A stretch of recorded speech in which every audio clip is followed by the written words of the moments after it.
महाराष्ट्रात प्रत्येक दिवशी सरासरी 8 शेतकरी आत्महत्या करतायत।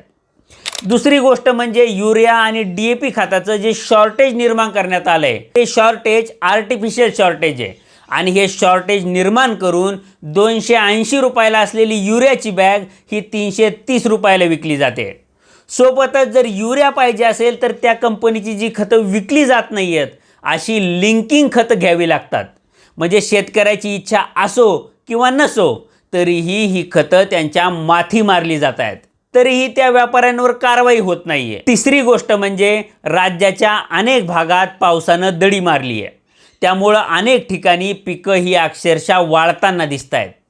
त्यामुळं शेतकऱ्यांवर दुबार पेरणीचं संकट ओढवलंय आणि या सांगितलेल्या 1-2 नाही तर अशा अनेक गोष्टी घडताना दिसत आहेत।